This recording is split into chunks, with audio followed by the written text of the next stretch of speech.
Cases of COVID-19, remembering the lives lost during this year-long pandemic. And new at 10, the story of one Valley couple who died from the virus just seconds apart. The pair recently celebrating their 50th wedding anniversary, and earlier today they spoke with our Claudia Rupsich.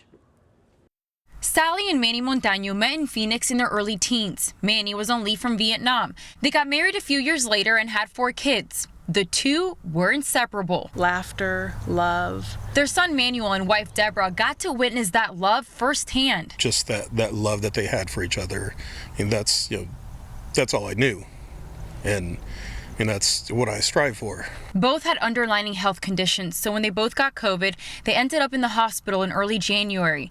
They were on ventilators for weeks. We requested to have them in the same room, and they had their beds close to each other, so that kind of helped them a little bit, because they said their vitals, Dad's vitals went up when he realized she was there. On January 28th, 5 days after they celebrated their 50th wedding anniversary, Manny and Sally passed away seconds from each other. It was amazing.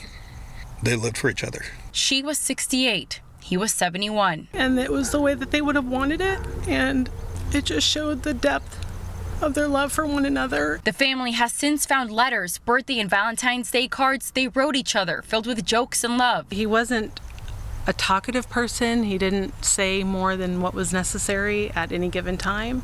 So to see his, I guess, heart on his sleeve like it was in those letters, it was very, very touching. It showed how deep he truly loved his family and how they were everything to him. They don't know how the couple got COVID since they were careful and took precautions, but they hope that others in our community will remember to take care of one another. Family's so important. You got to keep them close. You got to love them unconditionally.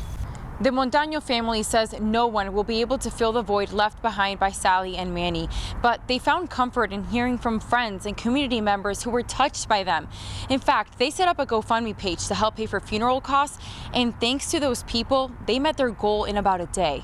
I'm Claudia Rupsich, ABC 15 Arizona. More than 13,000 Arizona families understanding that disproportionate loss so well right now. Faye?